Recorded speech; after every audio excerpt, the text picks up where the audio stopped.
الحمد لله وكفى وسلام على عباده الذين اصطفى أما بعد فأعوذ بالله من الشيطان الرجيم بسم الله الرحمن الرحيم يا أيها الذين آمنوا ادخلوا في السلم كافة ولا تتبعوا خطوات الشيطان إنه لكم عدو مبين فإن زللتم من بعد ما جاءتكم البينات فاعلموا أن الله عزيز حكيم هل ينظرون إلا أن يأتيهم الله في ظلل من الغمام والملائكة وقضي الأمر وإلى الله ترجع الأمور.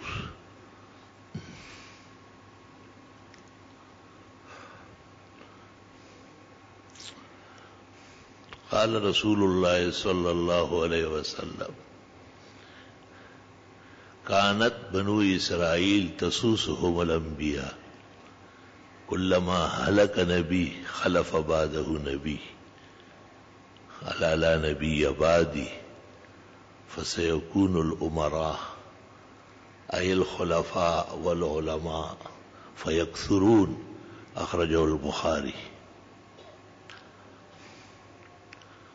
اللهم صل وسلم على عبدك ورسولك ونبيك ونجيك محمد أحمد وعلى آله وأصحابه وبارك وسلم عليه. اللہ تعالیٰ نے مسلمانوں کو حکم دیا ہے کہ پورا اسلام اختیار کر لو اور پورے کے پورے اسلام میں آ جاؤ.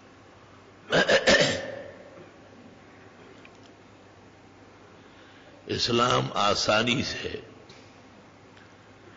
دو چیزوں کا مجموعہ ہے. ایک کو ایمانیات اور معتقدات کہتے ہیں جس کے بغیر کوئی مسلم مومن ہو ہی نہیں سکتا. وہ اجمالاً بھی ہے اور تفصیلاً بھی. اور دوسرے اعمال ہے، وہ بھی ایمان کے تقاضے کے مطابق ہو تو ان کو عمل صالح کہتے ہیں. چنانچہ قاضی ناصر الدین بیضاوی نے اپنی تفسیر کے اوائل میں لکھا ہے العمل الصالح ما سوغہ الشرع. جس عمل کے شرعاً گنجائش ہو اور شریعت اس کو مانتی ہو اور شرائع کے مطابق ہو وہ عمل صالح ہوگا، ورنہ نہیں ہوگا. جو عمل صالح ہوگا، نیک عمل جسے ہم آسان لفظوں میں کہتے ہیں، یہ ایمان کا تقاضا بھی ہے، ایمان کے اوصاف بھی ہے، ایمان کے ترقیات بھی ہے، اور محدثین کے ہاں اجزاء اور زیادات ہیں.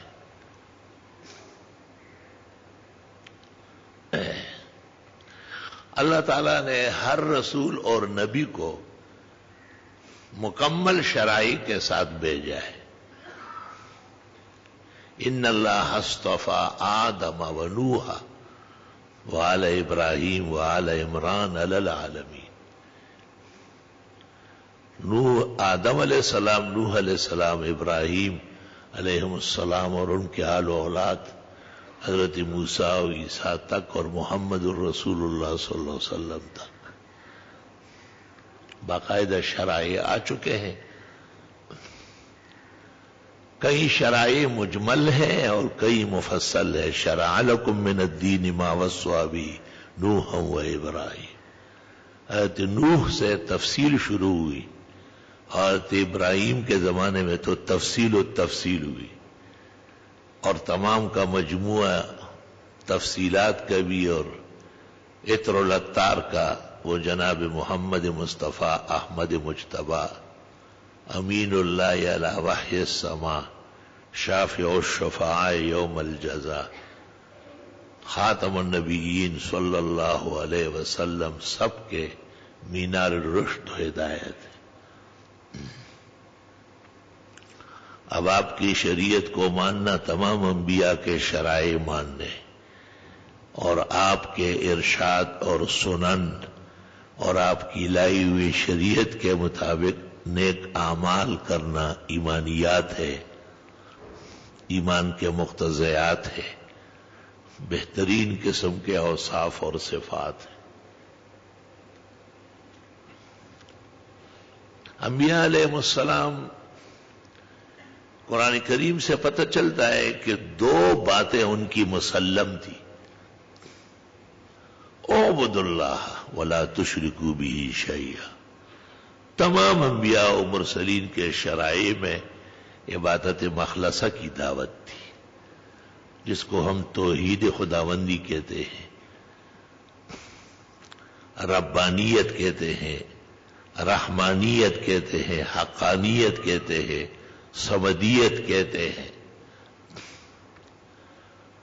جتنے انبیاء و مرسلین آئے ہیں تفصیل کے ساتھ یا اجمال کے ساتھ اس میں شرک کی نفی تھی، کفر کا انکار تھا، اور اسلام اور توحید کا ادعا تھا اور دعوت زبردست تھی۔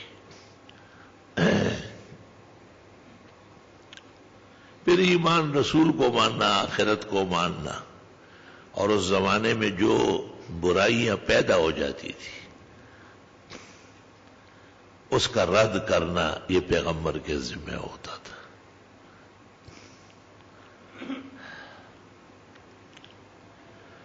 پیغمبر ایک دوسرا کلمہ بھی کہتے تھے، لا اسألکم علیہ اجرا، میں تم سے کوئی مانگتا نہیں، ان اجری الا علی اللہ، ان اجری الا علی رب العالمین، مجھے اس کا اجر، اس کا بدلہ اور صلہ اللہ بزرگ و برتر دے گا۔ چنانچہ اکابر علماء نے اور صلحاء امت نے برسر عام چندہ پسند نہیں کیا ہے، اور کہا ہے کہ اس سے بہتر لوگوں پر مقصد واضح کرنا ہے۔ وَلِلنَّاسِ فِيمَا يَعْشَقُونَ مَذَاهِبُ۔ اللہ اکبر۔ دنیا میں دو نظام ہیں، اصل تو مسبب کا نظام ہے، یدبر الامر من السماء الى الارض، آسمان و زمین کا نظام وہ خود چلاتا ہے، لیکن فرشتے بھی کار فرما ہیں، انبیاء اور مرسلین بھی ایک وقت تک وظائف نبوت بجا لاتے تھے، اور ان کے بعد ان کے جانشین الی یومنا ھذا۔ مسبب پر جب نظر اور توکل قائم رہے تو اسباب سے بے نیازی سی ہو جائے گی، اور اسباب کا خوف جب بڑھ جائے گا تو خطرہ رہتا ہے کہ مسبب الاسباب اللہ بزرگ و برتر پر کئی توکل کمزور نہ پڑ جائے۔ چنانچہ جناب رسول اللہ صلی اللہ علیہ وسلم نے جو درس دیا ہے اور جو عمر بھر تعلیم کی ہے، اس میں آپ نے اسباب کو کم اور مسبب پر توکل اور مضبوط ایمان کی مستحکم تعلیم دی۔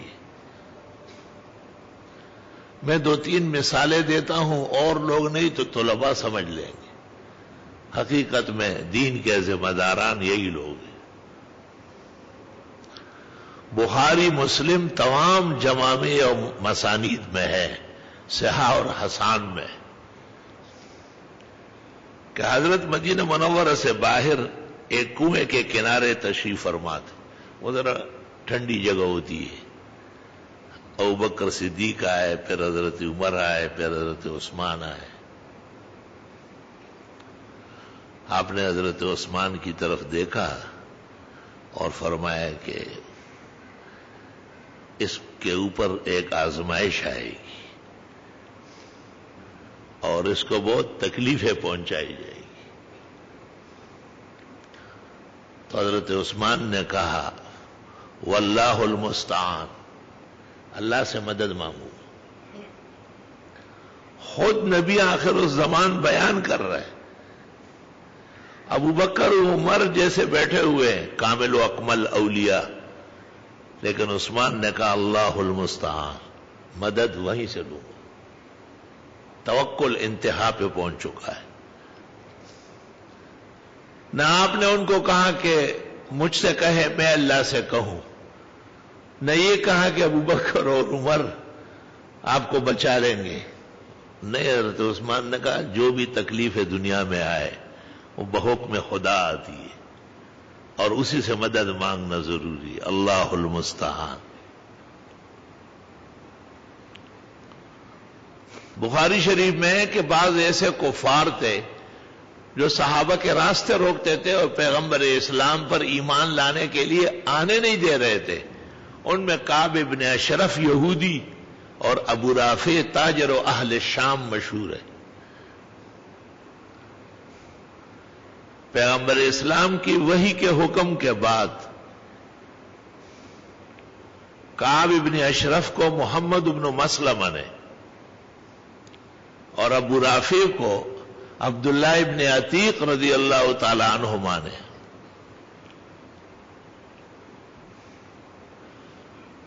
جب ٹھکانے لگایا تو پیغمبر کو اس طرح خوشخبری دی کہ آپ کے دشمن کو اللہ نے قتل کر دی۔ یہ دیکھیں تعلیم دے، یہ نہیں کہ میں نے یہ نہیں ہے، میں ختم ہو چکا ہے۔ مسبب پر بھروسہ اور توکل اتنا جاندار ہے کہ اپنے کرتوت اور اپنے افعال اس کے سامنے کمزور نظر آتے ہیں، کیونکہ اتنی بڑی طاقت اور توانائی کسی انسانی فعل میں جس سے اللہ راضی ہو جائے اور پیغمبر کا کامل اتباع ہو جائے،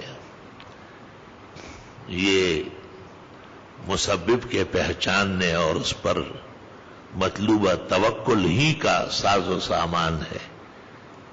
اللہ لا الہ الا ہو، اور کوئی معبودی نہیں ہے لائق عبادت سوائے اس کے، وعلی اللہ فلیتوکل المؤمنون، اور اللہ تعالیٰ پر بھروسہ کرنا چاہیے مسلمانوں۔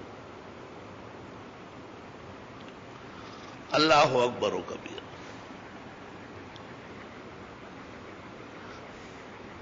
ایک بہت بڑے سیٹھ تھے اور واقعی اللہ کے نیک بندے اور ولی تھے، وہ یہ ہمارے مدرسوں کے بنانے میں اور چلانے میں بہت آگے تھے۔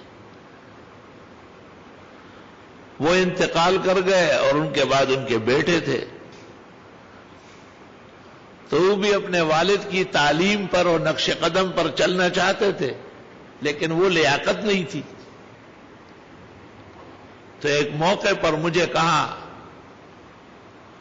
کہ ہم اس لیے پس و پیش کرتے ہیں کہ ہم پر توکل نہ آئے۔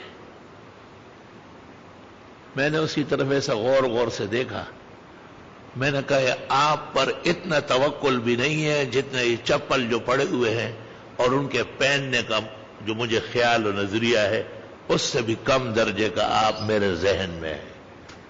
کس خیال میں ڈوبے ہو؟ اور میں نے کہا تمہیں ایک اور نصیحت کرتا ہوں کہ جب آپ کا ہمارے بارے میں یہ خیال ہے تو آپ کو تعاون کرنے کا ثواب نہیں ملے گا، آپ اپنا تعاون اپنے پاس رکھیں۔ وہ غریب جب بوٹ پہننے لگا تو تھوڑا سا گر گیا نیچے، مجھے ذرا دکھ ہوا، شاید میں نے تھرمامیٹر زیادہ استعمال کیا۔ اب مشہور بھی ہے، اللہ معاف فرمائے، اور کمی و زیادتی اللہ تعالیٰ ہماری معاف فرمائے۔ ہمارے منصور بھائی بیٹھے ہوئے تھے، وہ اینڈ ٹائم پر آئے، سن رہے۔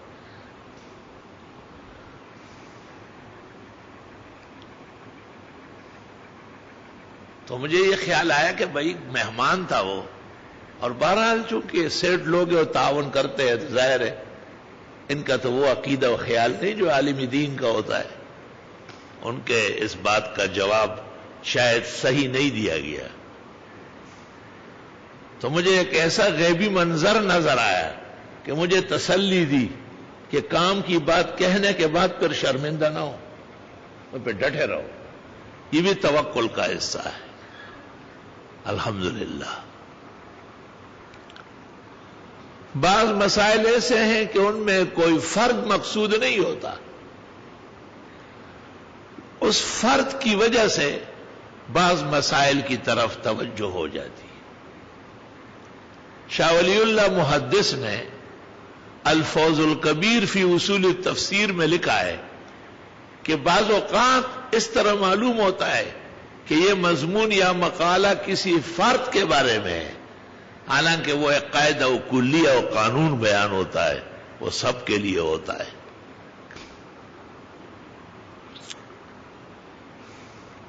چنانچہ اس سلسلے میں ایک دو وضاحتیں بے انتہا ضروری ہے.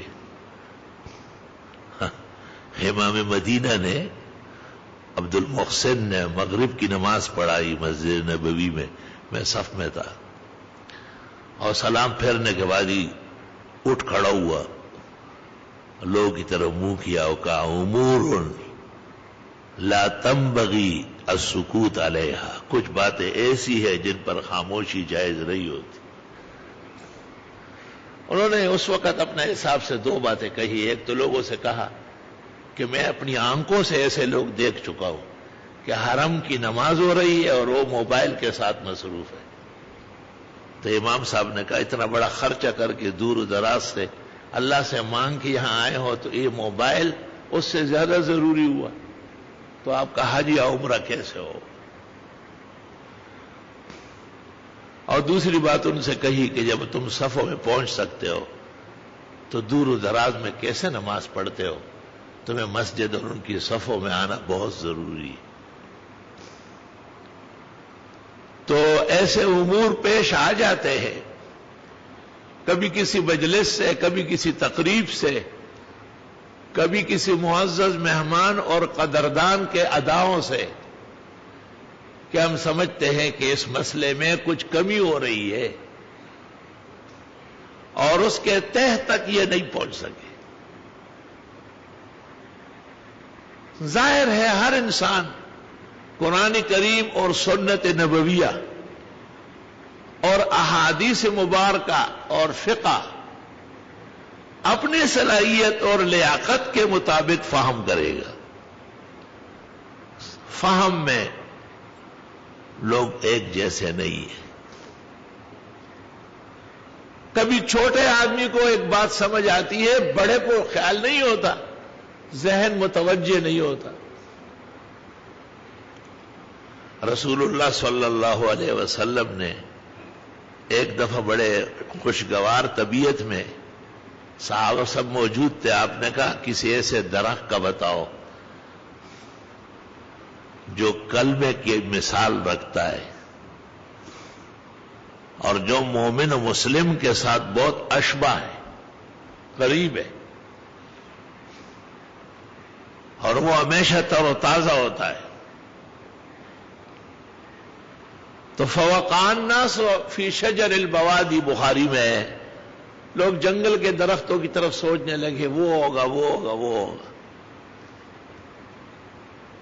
جب نہیں بتا سکے تو حضرت نے کہا ہی النخلہ، یہ تو کھجور کا درخت ہے. الم تر کیف ضرب اللہ مثلا کلمۃ طیبہ کشجرۃ طیبہ اصلها ثابت وفرعها فی السماء. قرآن کریم میں اللہ نے کلمے کو کھجور کے درخت کے ساتھ تشبیہ دی.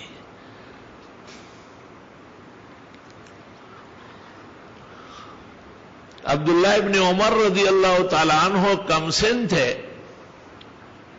وہ بیٹھے بیٹھے پہلے سے سمجھ گئے تھے. حضرت نے جب پہلی ارشاد فرمائی تو عبداللہ ابن عمر سمجھ گئے تھے، لیکن بڑے حضرات موجود تھے، ابو بکر، عمر، تو خوف کی وجہ سے وہ بول نہ سکے.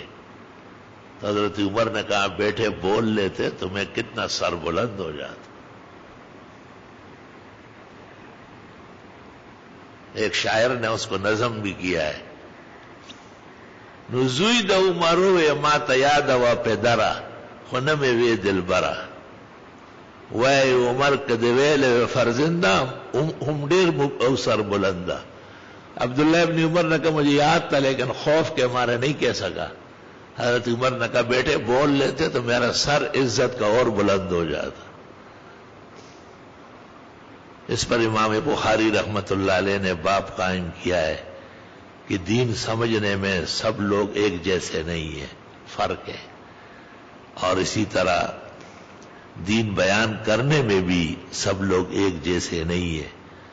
بعض لوگ ایک مسئلہ بیان کرتے ہیں تو ایسا معلوم ہوتا ہے جیسے ایک بنیادی مسئلہ ان سے رہ گیا.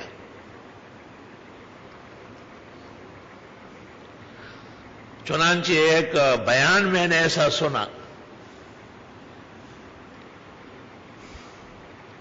اور اس بیان سے یہ اندازہ ہوا کہ کہا تو یہ جاتا ہے کہ حالات کے مطابق اہل علم کو بھی کچھ تبدیلی قبول کرنی پڑے گی. احوال ہمیشہ ایک جیسے نہیں ہوتے. اس بات کی کچھ حقیقت بھی ہے. رسول اللہ صلی اللہ علیہ وسلم جب مکہ مکرمہ سے مدینہ منورہ تشریف لے گئے، انہیں ہجرت فرمائی، وہاں یہود و نصارہ کے قبیلے تھے، قدیم آبادی تھی. کہاں ہاتھ رکھا کرو ایسے کیا کیا تم؟ کان یحب موافقت اہل الکتاب مستطاع، جہاں تک ہو سکتا تھا آپ کہتے تھے کفار اور مشرکوں سے تو یہ کتابی کافر بہتر ہے.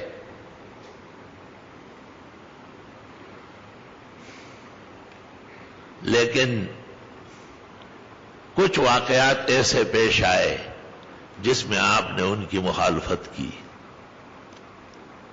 بخاری شریف میں ہے کہ مشرکین بڑے بڑے زلف رکھتے تھے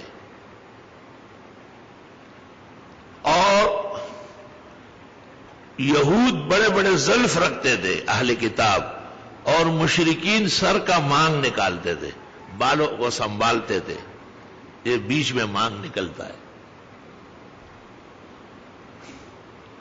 آپ نے اہل کتاب کا سنی اختیار کیا، لیکن آپ کو وہی سے سمجھایا گیا کہ اس میں اہل کتاب غلطی کر رہے. اتفاق سے مشرکین کا مانگ نکالنا یہ پسندیدہ ہے. ابھی بعض ببر شیر نظر آ جاتے، عجیب عجیب بال ہوتے ہیں، آپ حیران ہو جائیں گے کہ اللہ نے مرد پیدا کیا، یہ عورت بننے کا شوق رکھتا ہے. زلف تو عورت کے ساتھ اچھے لگتے، مرد کے زلفوں کا کیا کام. اور پیغمبر نے جب بکھرے بال دیکھا کہا شیطان ان سائر اور راز، بکھرے بالوں والا شیطان کہیں گا. اور ایک بہت بڑے بزرگ اچانک مشہور ہو گیا، کراچی کے سیٹوں نے عمرہ یا حج کے لیے بھیجا. واپسی پر ملاقات ہوئی، میں نے کہا آپ کا حج اور عمرہ ہو گئے؟ سب مولوی ہے.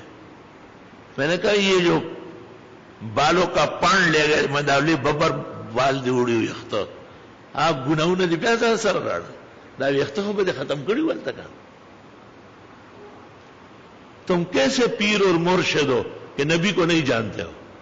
نبی نے سر کے بال مونڈنے والوں کو 3 دفعہ دعا دی اور بال بچانے والے اور چھوٹے کرنے والوں کو 1 دفعہ 4 نمبر دعا دی. تم 3 دعاؤں سے محروم ہو.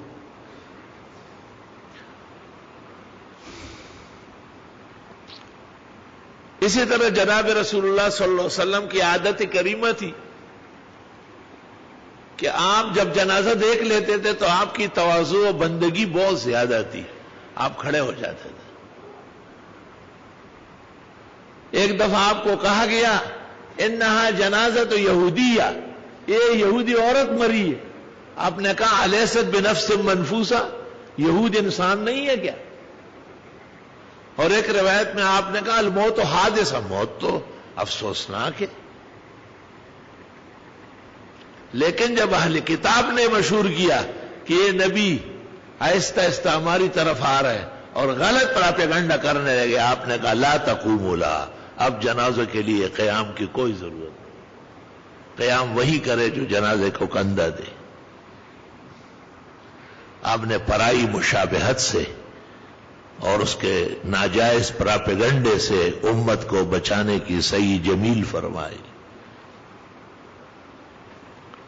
چنانچہ اس واقعہ پر ملا علی قاری مرقات جلد 4 صفحہ 164 پر لکھتے ہیں وفیہ اشارۃ الی ان کل سنہ تکون شعار اہل البدع ترکها اولا. غیر موقت سنت یا مستحب اگر بدعتیوں کی علامت بن جائے تو رہنے دے اس کو، بدعتی نہیں ہونا ہے، نہ ان جیسے ہونا ہے. لا الہ الا اللہ استغفر اللہ واتوب الیہ.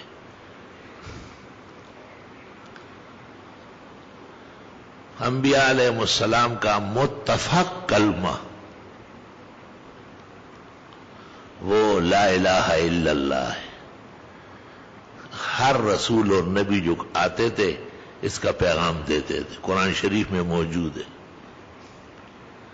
اور اللہ نے کہا وَمَا أُمِرُوا إِلَّا لِيَعْبُدُوا اللَّهَ مُخْلِصِينَ لَهُ الدِّينَ. ان کو تاکید اس بات کی تھی کہ عقائد محکم کر کے آگے بڑھے، حنفاء سب غلط کاروں سے ایک طرف ہو کر یکسوئی کے ساتھ. وَيُقِيمُ الصَّلَاةَ وَيُؤْتُ الزَّكَاةَ، نمازوں کی پابندی کرے، زکوٰۃ وقت پر صحیح طرح دے. وَذَلِكَ دِينُ الْقَيِّمَةِ، یہ مکمل دین ہے.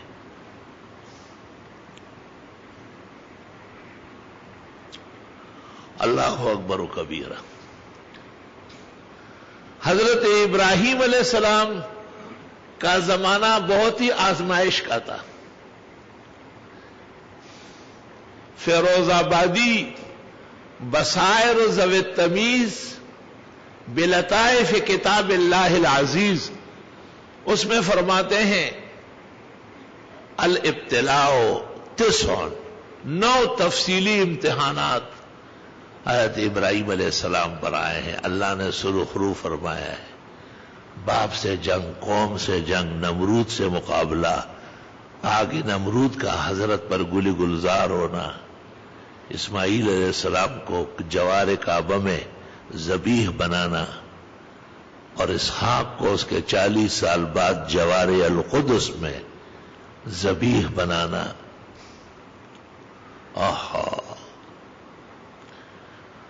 ہمارے پیغمبر کو اللہ فرماتے ان اتبع ملت ابراہیم حنیفہ، آپ پہ حضرت ابراہیم علیہ السلام کے راہ و رسم اختیار کر لیں، اسی ڈھب پہ چلے. وہ اللہ کو بہت پسند ہے.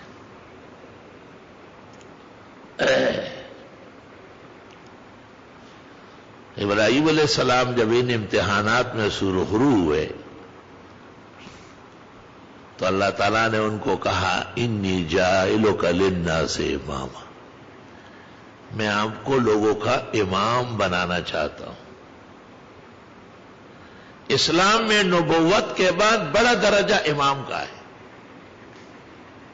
کچھ لوگوں نے امام کا غلط مفہوم لیا ہوا ہے، ولایت الفقی والوں نے، لیکن حقیقت یہ ہے کہ تمام انبیاء علیہ السلام امام تھے. سورہ انبیاء میں ہے وَجَعَلْنَاهُمْ أَئِمَّةً، ہم نے ان سب پیغمبروں کو امام بنایا. یہدون بِأَمْرِنَا، ہمارے حکم کے مطابق دین کا کام کرتے تھے.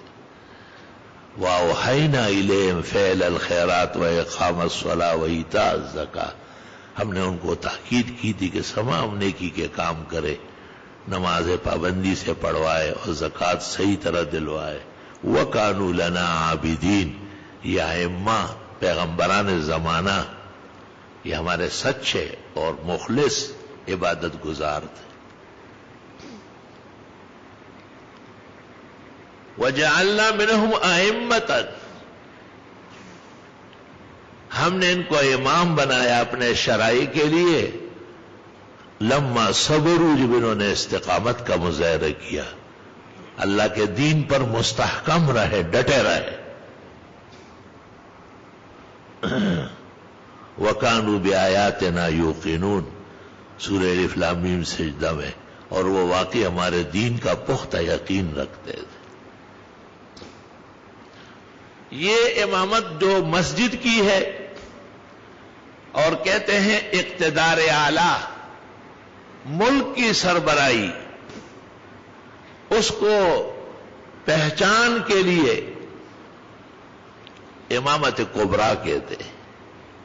اس کی ذمہ داری ذرا زیادہ ہے۔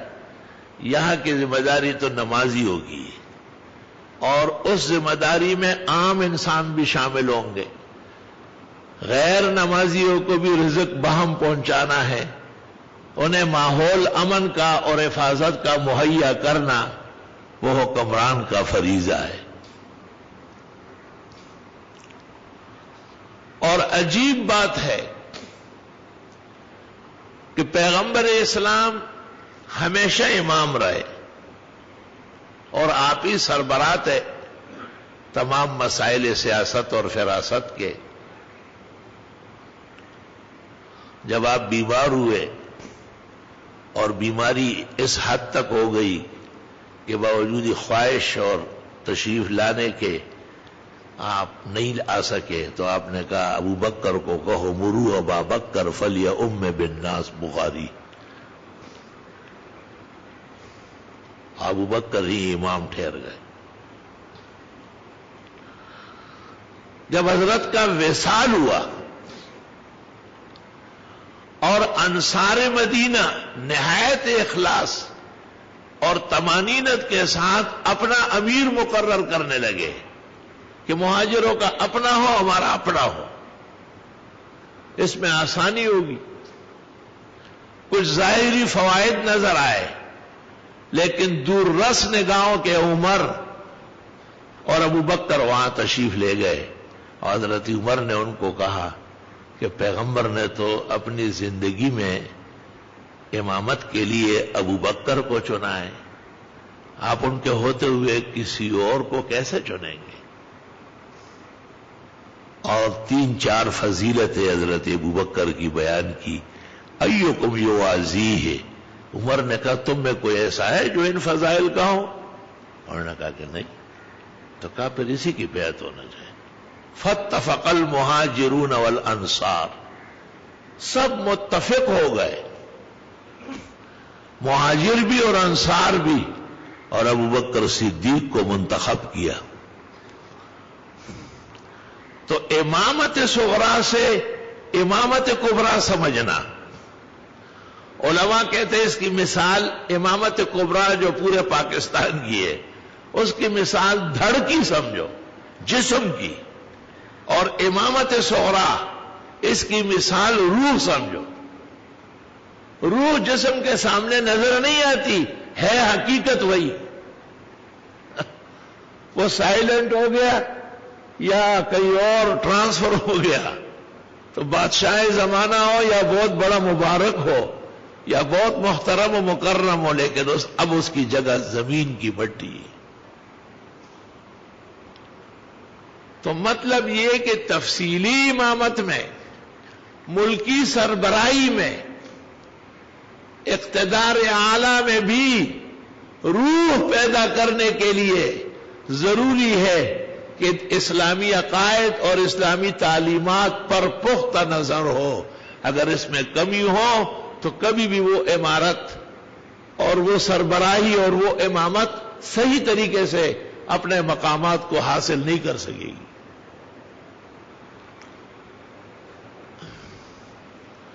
مثلا ابراہیم علیہ السلام نے دعا فرمائی، وَارْزُقْهُم مِّنَ الثَّمَرَاتِ، یا اللہ ان لوگوں کو بہترین روزی دے۔ ثمرات شے کل، اعلیٰ کل شے، حافظ مہد الدین تفسیر ابن کثیر، خطیب شیربینی السراج المنیر، اعلیٰ کل شے، گندم تو اعلیٰ، پھل تو اعلیٰ قسم، یہ نہیں کہ سٹروبیری کھانے لگے، زقوم، جہنمی خوراک، اور شرم تم کو مگر نہیں آئی، اور مولوی نہیں جانتے تو میں گناہگار ہو گیا، ان کو جاننا کہاں ہے، کدھر جانے گے، تو دبا کے کھلاؤ، اور پھر ساتھ کہو انہا طعام الاثیم، یہ جرائم پیشوں کا خوراک ہے، اس کا نام ہی زقوم ہے۔ زقوم قرآن میں جہنمیوں کا خوراک ہے۔ سٹروبیری کھا رہے، وہ امرود کھا، وہ کیلے کھا، چیکو کھا، خربوزہ، تربوز، اتنے اللہ نے پھل پیدا کیے، اتنے بڑے جانور میں گوشت ہے، اس کو چھوڑ کے اس کے خوشیے کھاتے ہیں، اس کو کٹاکٹ کہتے ہیں۔ تیرے کٹاکٹ کہنے سے وہ جائز ہو جائیں گے؟ ہر حلال جانور میں 7 چیزیں حرام پہلے نمبر پر وہی ہے، ذکر و خصیت ہے، یہ کھا رہے تو کہتے ہیں اچھا آپ کی تحقیق میں یہ بھی آ گیا۔ میں نے کہا میں نے آپ کو منع کیا، تاس کو خوٹے خوڑی پر شوق بانے مادر پسے چکے کے خوٹے مغرائی سمے گواخے خورائی تاس کو خوڑی سمکڑا ساروں لگو لے مارا کہ دیکھا شئی سب گندو نہ خورائی۔ یہ آپ کو پتہ چلتے؟ میں نے کہا الحمدللہ ہمارا کام ہے راتوں کو کاٹنا یاد دلبر میں، یہ ہمارا منصب اللہ نے دیا ہے۔ ایک آدمی نے مجھے ٹیلی فون کیا کہ سٹروبیری بہت اچھی چیز ہے، پتہ نہیں آپ کو کیا ہو گیا، نئے نئے مسائل نکال رہے۔ خیر اس کی غریب کی جو محبت تھی، قدر تھی۔ میں نے کہا ٹھنڈے ہو گئے؟ کہا میں نے کہا سٹروبیری نہ کھانا، یہ جہنمیوں کا خوراک ہے، جہاں تک مجھ سے ہو سکے گا آپ کو جنت لے کے جانا ہے، جہنم نہیں لے جانا ہے۔ کچھ دنوں بعد مجھے فون کیا کہ حضرت آپ کی کرامت ظاہر ہوئی۔ کیوں؟ جی امریکہ سے ایک میڈیکل رپورٹ شائع ہو گئی کہ 17 قسم کا کینسر سٹروبیری سے واقع ہو رہا ہے۔ تو میں نے کہا افسوس ہے، افسوس تم کو میر سے صحبت نہیں رہی۔ میں نے جو قرآن و سنت کی روشنی میں فقہی حوالوں سے کہا، آپ نے مجھے ٹیلی فون پر خفا کرنے کی کوشش کی، اور جب امریکہ کے بورڈ نے فیصلہ کیا تو آپ اس کو میری کرامت سمجھتے ہیں۔ مجھے امریکہ والی کرامت نہیں چاہیے، مجھے جامع مسجد احسن کا محراب و منبر والی کرامت قیامت کے میدان میں بھی چاہیے۔ الحمدللہ میں امریکہ کے بورڈ پر اور ان کے میڈیکل رپورٹ پر لعنت بھیجتا ہوں۔ احتیاط فرماؤ۔ یہ پیٹ دیکھو یہاں ہے، یہ کیوں یہاں ہے؟ یہ یہاں نہیں ہے کہ ہمارے سر پر ٹینک پڑا ہوا ہے، اس میں کیا ہے، اس میں میں نے گھی ڈالا ہے، اس میں کیا ہے، اس میں وہ یار وہ ٹینک نہیں ہے، ادھر پردے میں ہے، اس پہ قمیص ہے، اس پہ ہر چیز ہے۔ تاؤ خوڑل گوڑی اور ماؤ خوڑل کڑی سار پاس یہ دوڑا سم سادہ سڑی۔ وہ ایک آدمی گھی کھاتا تھا، اس زمانے میں یہ رواج تھا کہ لوگ اصلی گھی کھاتے تھے بہت شوق سے، اور دوسرے غریب کو گھی نہیں ملی، کڑی ملی، کڑی لاوڑ، کڑی کھائی اس نے۔ اور یار تو کڑی کھاتا، بس میری قسمت میں کڑی، کوئی سی بات نہیں۔ جب صبح ہو گئی تو گھی والا تو اٹھ ہی نہیں سکتا تھا، کڑی والا ذرا جلدی اٹھا، تو وہ اس کو کہہ رہا ہے کہ آپ نے گھی کھایا اور میں نے کڑی کھائی، لیکن دونوں ایک جیسے اٹھ گئے، کوئی فرق نہیں آیا، نہ تیری ناک بڑی ہوئی نہ آنکھ تیسری لگی۔ وہی تاؤ خوڑل گوڑی اور ماؤ خوڑل کڑی سار پاسی ادواڑا سم سادہ سڑی۔ وہ کم کھاؤ، کچا کھاؤ، حلال کھاؤ، جلا بھونا کھاؤ، حرام اور مکروہ سے بچو۔ جھینگے کھاتے تھے مچھلی سمجھ کے، میں نے فتوے بزرگوں کے نکالے، اکابر امت کے مدد سے میں نے ثابت کیا کہ وہ مچھلی کا کوئی فرد نہیں، مچھلی کے خاندان کا کوئی فرد نہیں، اور خالص ایک کیڑا ہے، بچھو اور سام کی طرح ایک ناروا جانور ہے، اور اس کا کھانا مکروہ نہیں، حرام ناجائز۔ فقی الہند اور محدث الہند مولانا رشید احمد گنگوئی کا فتاوی رشیدیہ اردو میں شائع ہے، ناجائز اور حرام کا لفظ لکھا ہے۔ اور یہ اس کا مکروہ کر کے ان کا خیال ہے کہ مکروہ ہے، یعنی کھانے کا ہے، مکروہ کھانے کو کہتے ہیں، ناپسندیدہ چیز۔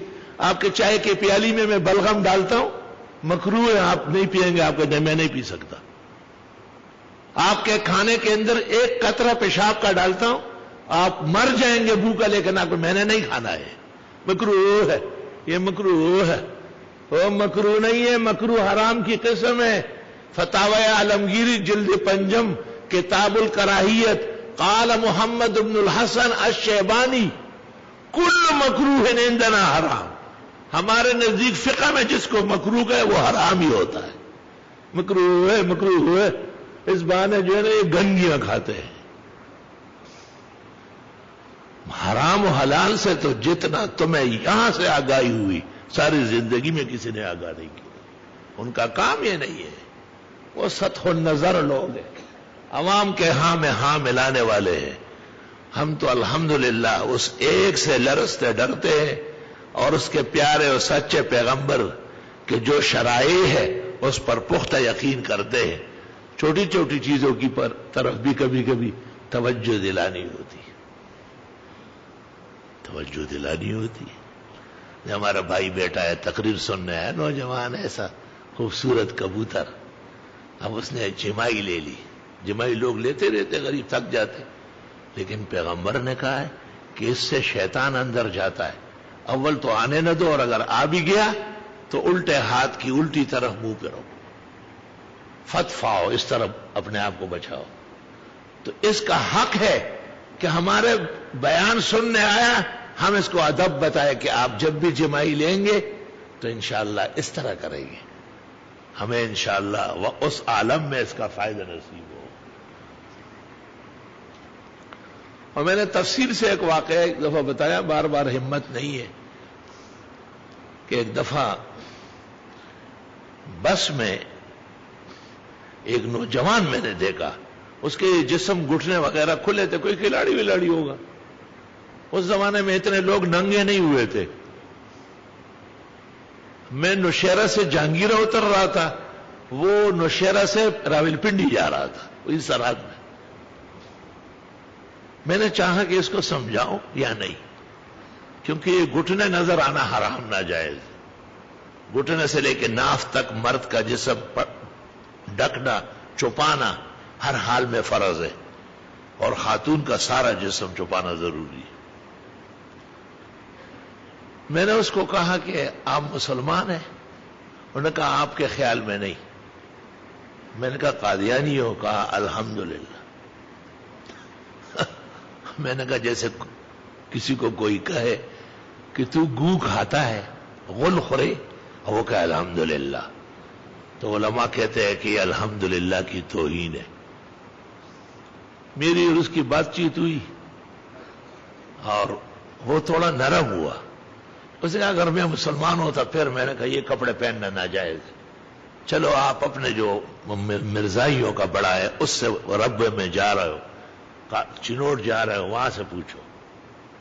اور میں نے اپنا پتہ لکھوایا کہ مجھے اس پر آپ ٹیلی فون کریں یا خط لکھیں کہ آپ کے مذہب میں یہ جائز۔ میں سمجھتا ہوں تمام مذاہب میں پردہ اور حیا ہے۔ بس وہ بات ختم ہو گئی، میں جہانگیرہ اترا، وہ آگے گیا۔ یا آپ یقین کر لیں 13-14 سال بعد مجھے ایک خط آیا، اور اس میں وہ کہتا ہے کہ شاید آپ کو یاد نہ ہو، لیکن میرے ساتھ گفتگو میں مجھے اندازہ ہوا کہ اللہ تعالیٰ نے آپ کو مثالی حافظہ دیا ہے، اور آپ بھول چوک جانتے نہیں، تو زور لگا کے اپنے حافظے پر مجھے پہچان لیں گے۔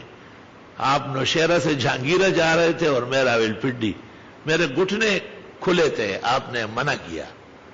اس کے پاداش میں مجھے تجسس کا شوق ہوا، اور ہمارے 13-14 خاندان قادیانیت کے کفر سے اللہ نے بچا دیے۔ اب پورا محلہ ہمارا اللہ کے فضل و کرم سے سچے نبی آخر الزمان کے گرویدہ اور امتی ہو گئے۔ اور کبھی مسائل میں اللہ ایسی جان ڈالتا ہے، تو بعض مسائل ہے، ایک مسئلہ یہ ہے کہ اقتدار اعلیٰ اس کا کیا فریضہ ہے کہ ایک آدمی سمجھے کہ چونکہ ہمارے سامنے بڑے بڑے مسائل ہیں، اس لیے یہ عام جو مسئلے سمجھتے ہیں کہ جمعے کی تعطیل بحال ہونا چاہیے، یہ اتنا ضروری نہیں ہے۔ یہ ضروری ہے یا نہیں، اس پر جمعہ ہے۔ آج تو ٹائم ختم ہو گیا۔ اور دوسرا یہ کہ حالات کے مطابق علماء دین کو بھی کچھ تبدیلیاں اختیار کرنی پڑے گی۔ دیکھنا ہے کہ اس کا ترمامیٹر کیا ہے۔ اور حالات کے مطابق ایک نماز معاف نہیں ہے، حالات کے مطابق ایک رکعت کم نہیں ہو سکتی، ایک روزہ گھٹ نہیں سکتا، ایک دن پہلے عید نہیں ہو سکتی۔ حالات کس کو کہتے ہیں اور حالات کی تبدیلی ہمارے مصالح کے لیے ہے یا دینی مفاد میں بغیر کسی کے رد اور قدح کے؟ سب ہمارے بڑے ہیں اور ہمارے رہنما اور رہبر ہیں، اللہ انہیں بہترین رکھے، ہمیں صرف مسائل سمجھنے اور آگے بڑھانے ہیں۔ وَلِلَّهِ الْحَمْدُ وَلَهُ آخِرُ۔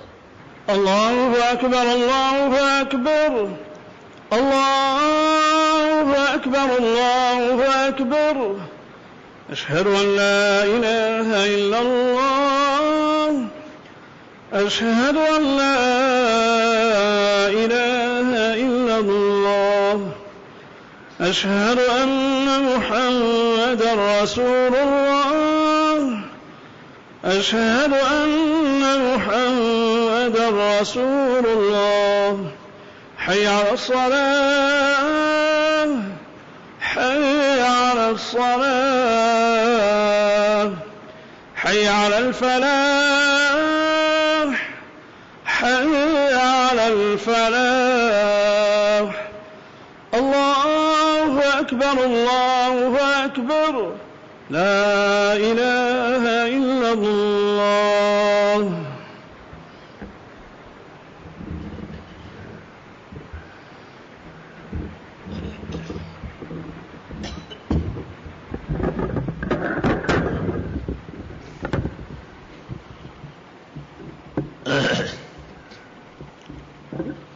الحمد لله جل وعلا وصلى الله وسلم على رسوله المصطفى ونبيه المجتبى وأمينه على وحي السماء شافع الشفاعة يوم الجزاء وعلى آله وأصحابه أفضل الخلائق بعد الأنبياء، أما بعد فأعوذ بالله من الشيطان الرجيم إن الله اصطفى لكم الدين فلا تموتن إلا وأنتم مسلمون إن الدين عند الله الإسلام ومن يبتغي غير الإسلام دينا فلن يقبل منه وهو في الآخرة من الخاسرين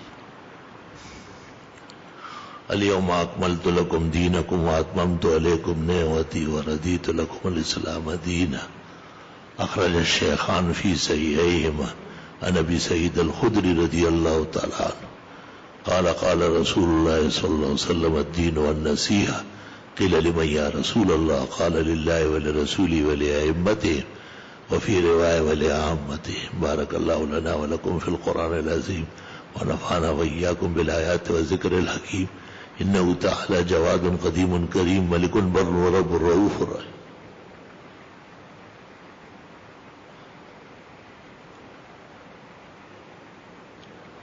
أحمدك حمد الحامدين وأشكرك شكر الشاكرين واللهم صل وسلم على نبي النبيين ورسول المرسلين وعلى آله وأصحابه أجمعين، أما بعد فقد قال النبي صلى الله عليه وسلم الله الله في أصحابي لا تتخذوهم غرضا من بعدي ومن أحبهم فبحبي أحبهم ومن أبغضهم فببغضي أبغضهم خير القرون قرني ثم الذين يلونهم ثم الذين يلونهم لا تسبوا أصحابي فإن أحدكم لو أنفق مثل أحد ذهبا ما بلغ مد أحدهم ولا نصيفه إن الله يأمر بالعدل والإحسان وإيتاء ذي القربى وينهى عن الفحشاء والمنكر والبغي يعظكم لعلكم تذكرون۔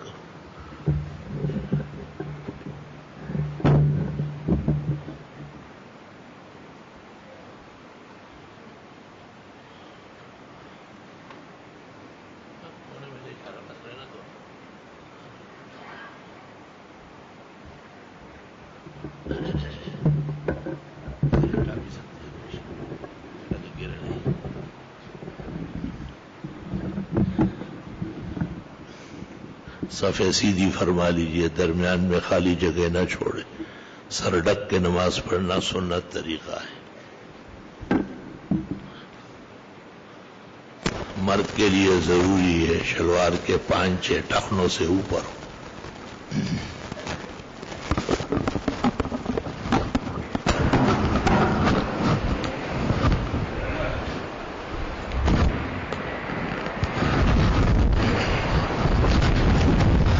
الله أكبر الله أكبر الله أكبر الله أكبر أشهد أن لا إله إلا الله أشهد أن لا إله إلا الله أشهد أن محمدا رسول الله أشهد أن محمدا رسول الله حي على الصلاة حي على الصلاة حي على الفلاح حي على الفلاح قد قامت الصلاة قد قامت الصلاة الله أكبر الله أكبر لا إله إلا الله. صف سیدھی فرمائے درمیان میں خالی جگہ نہ چھوڑے. صف درست کرنا نمازیوں کے فرائض میں سے. اللہ اکبر.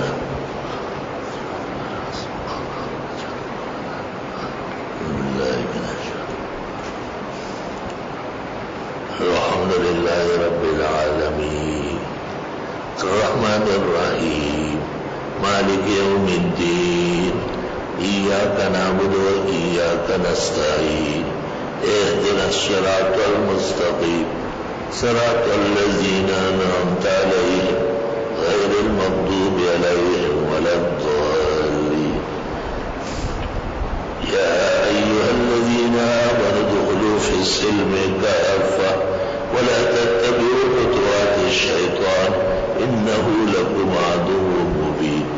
فإن زللتم من بعد ما جاءتكم البينات فاعلموا أن الله عزيز حكيم. هل ينظرون إلا أن يأتيهم الله في ظلل من الغمام والملائكة وقضي الأمر وإلى الله ترجع الأمور. الله أكبر.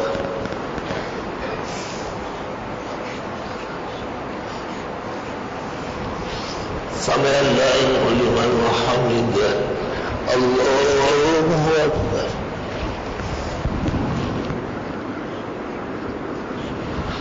الله أكبر. الله أكبر. الله أكبر. الحمد لله رب العالمين الرحمن الرحيم مالك يوم الدين إياك نعبد وإياك نستعين اهدنا الصراط المستقيم صراط الذين أنعمت عليهم غير المغضوب عليهم ولا الضالين. اقرأ باسم ربك الذي خلق خلق الإنسان من علق اقرأ وربك الأكرم الذي علم بالقلم علم الإنسان ما لم يعلم. الله أكبر.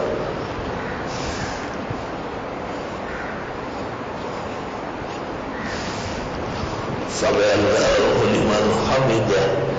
الله أكبر.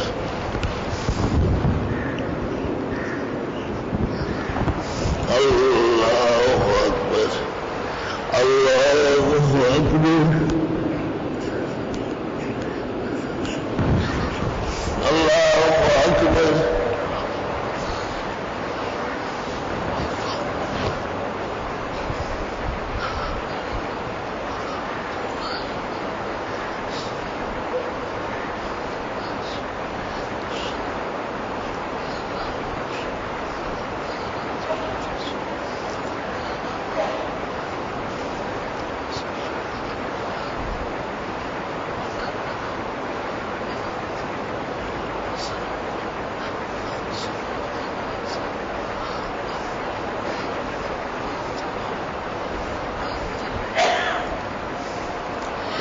السلام علیکم ورحمۃ اللہ.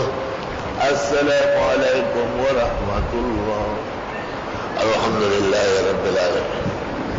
اللهم انت السلام ومنك السلام تبارک یا ذا الجلال والاکرام.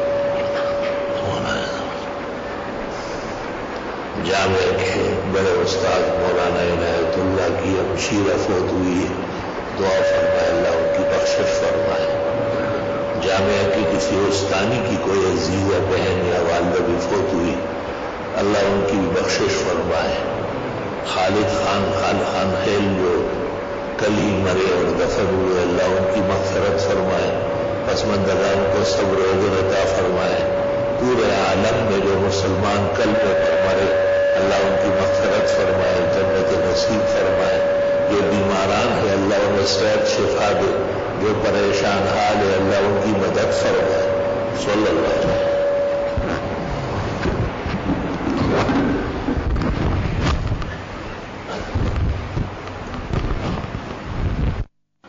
پوچھا ہے کہ چند مسائل پوچھنا چاہتا ہوں۔ صلاۃ الاستسقاء امام اعظم کے ہاں نہیں ہے اور صاحبین کے نزدیک ہے۔ حنفیہ کا مذہب وہ ہوتا ہے جس پر متون و فتاوی ہو، اور فتاوی یہی ہے کہ استسقاء کی نماز پڑھنا چاہیے، اور اس کی تطبیق یہ نکالی ہے کہ ایک دن دوسرے دن صرف دعائیں مانگی جائے اور تیسرے دن پھر 2 رکعت استسقاء کی باجماعت پڑھ لے، اور یہی مفتابی ہے ہندیہ میں، تاتاریہ میں، غرر میں، درر میں، یہی چیزیں۔ اس طرح ستہ شوال وغیرہ، ستہ شوال سلف کے ہاں نہیں ہے، کیونکہ حدیث کے بڑے امام بخاری ہے، اس نے ستہ شوال کی حدیث کو کمزور کہا ہے، ناقابل عمل کہا ہے، سعد ابن سعید کی وجہ سے۔ اور فقہا میں امام مالک ہے، امام المدینہ، وہ کہتے ہیں میں نے حرمین شریفین میں کسی مسلمان کو یہ روزے رکھتے ہوئے دیکھا ہی نہیں۔ پھر فرماتے ہیں کہ علماء بدعت پر خاموشی اختیار نہ کریں اور یہ حرام اور بدعت اس سے امت کو بچائے۔ موطا امام مالک صفحہ 256۔ فقہ حنفی تمام کا تمام بھرا پڑا ہے کہ یکرہ صیام 6 من شوال عند ابی حنیفہ۔ امام اعظم رحمت اللہ علیہ کے نزدیک مطلق مکروہ ہے، ایک رکھے، 2 رکھے، 3 دن رکھ کے پھر نہ رکھے، ہر حال میں امام صاحب احادیث 6 شوال کی قبولیت کے لیے تیار نہیں ہے۔ چونکہ مکہ میں، مدینہ میں امام مالک اور عراق میں امام ابو حنیفہ، یعنی امام المشرق اور امام المغرب دونوں متفق ہے، اس لیے تحتاوی علی الدر جلد اول صفحہ 470 پر احمد تحتاوی لکھتے ہیں فما فی المتن قول بعض المتاخرین، یہ جو کہتے ہیں کہ 6 شوال مستحب ہے، یہ بعض متاخرین کا کہنا ہے، یعنی 400 سال بعد قول پیدا ہوا۔ متقدمین علماء احناف متفق ہے کہ شوال کے 6 روزے رکھنا مکروہ، نامناسب، خلاف سنت اور نہ رکھنا افضل ہے۔ آیا عورت ذبیحہ کر سکتی ہے؟ جی کر سکتی ہے، جب مرد نہ ہو یا کمزور ہو یا اس کو نہیں آتا ہو، اور خاتون اگر ذبیحہ کر لے بخاری شریف میں کوئی کراہیت نہیں۔ ہاں مردوں کے ہوتے ہوئے معتبر ہی نہ دکھائے، آج گائے کاٹی کل کے خاون کا گلا نہ کاٹے، خدا یہ کمزور ضرور نہیں کی بیخ بن بہو باسی دلویو الپوری کہتے ہیں کمزور جب طاقتور ہو جائے وہ بڑوں کی بیخ بنیاد نکالتا ہے۔ آدم علیہ السلام کا نکاح اور مہر تاریخ میں مذکور ہے، ہوگی دلیل الفالحین لطرق ریاض الصالحین میں کچھ لکھا ہے۔ جو مؤذن اذان دے وہی اقامت کرے بہتر ہے، اگر کوئی شخص مؤذن کے ہوتے ہوئے اقامت کرے نامناسب ہے۔ حدیث شریف میں ہے ایک دن حضرت سدائی رضی اللہ تعالیٰ عنہ نے اذان دی اور تکبیر بلال نے شروع کی تو آپ نے کہا ان اخاک الصداع اذن ومن اذن فهو یقیم، تیرے بھائی صداع نے اذان دی، جو اذان دے وہ تکبیر کا ہے۔ ہاں اگر وہ کہے کہ میری اجازت ہے تو پھر دے۔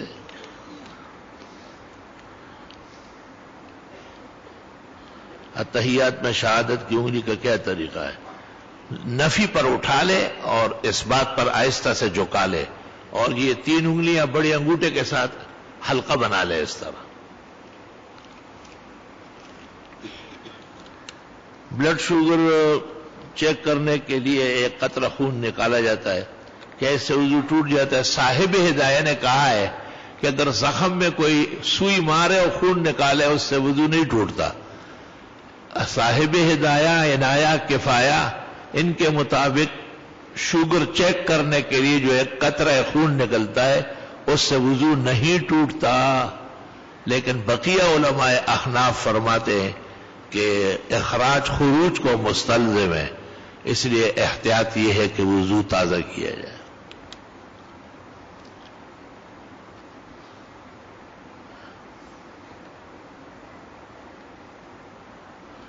کسی بزرگ کی خدمت کرتے ہوئے ان کی شرمگاہ پر نظر پڑ جائے تو وضو ٹوٹ جاتا ہے. وضو اس سے نہیں ٹوٹتا. بہت ممکن ہے کہ اس کی شرمگاہ دیکھ کے اپنی شرمگاہ ٹپکی ہو، پھر وضو ٹوٹ گیا ہوگا. جاہل مشہور ہے کپڑے بدلنے وضو ٹوٹ جاتا ہے، کچھ بھی نہیں ہوتا. ہاں کپڑے بدل رہا تھا، شلوار کے لیے ٹانگ اتنی اٹھائی کہ سوئی گیس خارج ہو گئی، تو بلا شبہ اب تو وضو کرنا پڑے گا. تو قصور کپڑے بدلنے کا نہیں، قصور پکوڑے سموسے کھانے کا ہے. چولے زیادہ کھائے، ہوا رک نہیں رہی، حرکت کرے تو ڈس ڈوس. عشاء کی نماز اگر کوئی بعد میں آیا 2 رکعت لی تو امام آخری تشہد کرے تو یہ درود پڑھے. جمہور کے نزدیک اور فتاوی میں یہ کہ مسبوق جس سے رکعت چھوٹ گئی عبدہ و رسولہ تک پڑھ کے خاموش بیٹھا رہے. لیکن سرخسی نے مبسوط میں کہا ہے کہ امام کے اقتداء میں درود پڑھے، کوئی حرج نہیں. تبلیغی جماعت کہتے ہیں کہ نماز افضل ہے جہاد سے. تبلیغی جماعت غریب کیا کہیں گے، ان کو علم کہاں ہے. تبلیغی جماعت کہے تو اپنے حساب سے کہتے ہیں. وہ اس وجہ سے کہ جہاد تو کبھی کبھی ہے، تبلیغ روز کرنا چاہیے. ان کے بزرگوں نے اور سلف نے ایسی باتیں نہیں کہی ہے. نماز اور جہاد سب کا اپنا اپنا مقام ہے. خواہ تبلیغیوں سے مجھے نہ لڑایا کرو. تبلیغ حضرات کے نماز کے رکوع سجدے میں 3 سے زیادہ تسبیحات کرنا خلاف سنت ہے. نہیں، ان کو معلومات نہیں ہے. 9 اور 11 تک پڑھنا ثابت ہے، البتہ امام زیادہ نہ پڑھے تاکہ مقتدی تنگ نہ ہو جائے. میرے ذہن بہت کمزور ہے، اور ذہن کمزور ہے لڑائی کے لیے بیدار ہے، تبلیغیوں کے پیچھے پڑا ہوا ہے. ضیاء الرحمن فاروقی شہید فرماتے ہیں کہ احمد رضا خان نے پتہ نہیں یہ تھے وہ تھے، وہ جو کہا ہوگا تو ہمارے خطیب تھے، بہت اچھا کہا ہوگا. اگر کسی کے ماں باپ اس کے شادی نہ کرے تو وہ خود ماں باپ سے چپ کر شادی کر سکتا ہے. شادی تو وہی ہے جو چپ کر ہی کر لے. کلم کلت ہوتی رہتی. گناہ نہ کرے، بس یہ بات یاد رکھے، گناہ نہ کرے. ماں باپ کس تقاضے کس وجہ سے ایسا کر رہے ان کو مناسب نہیں. اولاد کو گناہوں سے بچانا ضروری ہے. اور حدیث شریف میں ہے جب کسی کے اخلاق اچھے ہو تمہیں اس کے دین پر اعتراض نہیں، اور اس نے نکاح کا پیغام بھیجا تو ضرور قبول کرو، ورنہ روئے زمین فساد سے بھر جائے گی. میں نے تہجد کا ارادہ کیا اور وتر عشاء میں نہ پڑھے کہ تہجد کے بعد پڑھوں گا، میں سوتا ہی رہ گیا. کوئی حرج نہیں، ایسا ہوا ہے. ایسا ہی پاک پیغمبر کے عہد میمون میں بھی ہو چکا ہے، اور وہ معاف ہے. جب اٹھے تو جو ترتیب ہے اسی ترتیب سے پہلے وتر پڑھ لے، اس کے بعد فجر کی 2 رکعت سنت پڑھے، پھر 2 رکعت فرض پڑھے. حدیث شریف میں انما التفریط فی الیقظہ، فوت تو وہ ہے کہ آپ جاگ رہے اور نہیں پڑھ رہے ہیں. لا تفریط فی النوم، نیند کی وجہ سے ایسا ہوا، پکا ارادہ عزم جزم کہ میں اٹھوں گا، تہجد بھی پڑھوں گا، وتر بھی پڑھوں گا، فجر بھی پڑھوں گا، پھر بھی رہے گا، انشاءاللہ ثواب پورا ملے گا. ایک سجدے میں ایک مسجد میں 2 جماعتیں کبھی کبھی ہو سکتی ہے، روزانہ نہیں، معمول نہ بنائے. حنفیہ کے نزدیک جماعت ثانیہ کی کوئی حیثیت نہیں. اگر کوئی بیٹا اپنے والد کا مال چوری کرے تو شریعت میں اس کے ہاتھ کاٹا جائے گا. ہاں کاٹا جائے گا نا، اگر وہ الزام لگائے کہ یہ اس کا مستحق نہیں ہے. جو لوگ کہتے ہیں کہ ہاتھ نہ کاٹا جائے وہ یہ کہ باپ کے مال میں اولاد کا بہرحال حق ہے، لیکن یہ اس طرف خیال نہیں کہ جب تک باپ زندہ ہے ایک تنکے کے برابر کوئی چیز بھی اولاد کی نہیں، کوئی حیثیت ہی نہیں. وہ ہیلپر اور مزدور ہے. مالک وہ تب بنیں گے جب باپ لمبا لمبا ہو جائے اور ٹانگے آگرہ کی طرف کر لے. اس سے پہلے وہ مالک نہیں ہے. شوہر کے انتقال کے بعد بیوی اپنے شوہر کو دیکھ سکتی ہے؟ جی ہاں دیکھ سکتی. شوہر بیوی کو دیکھ سکتا ہے. فتاوی شام میں ہل لہو ان یرا وجہہا، خاون بھی تھوڑی دیر کے لیے بیوی کو دیکھ سکتا ہے، آخری وقت ہے، اتنا تعلق باقی ہے کہ چہرہ دیکھے.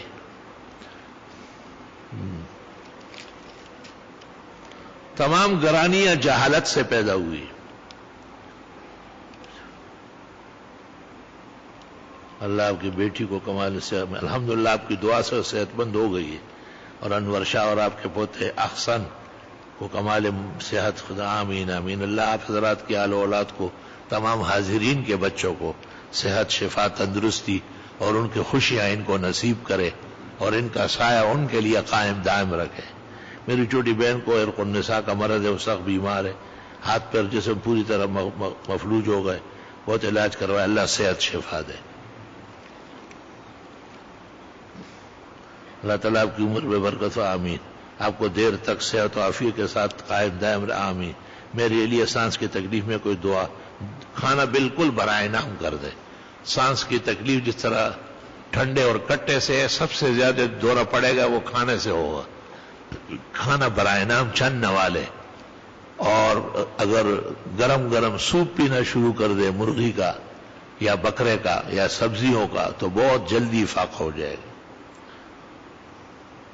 میری بانجی کا آج آپریشن ہوگا، اللہ کامیاب فرمائے، خدا تعالیٰ صحت شفا دے. الحمدللہ رب العالمین. اللہم صلی وسلم علی النبی وعلی آلہ واصحابہ وبارک وصلی وسلم علیہ. جہاں اموات ہوئی ہے اللہ ان کی مغفرت فرمائے، اور جہاں بیماران ہے اللہ انہیں صحت دے.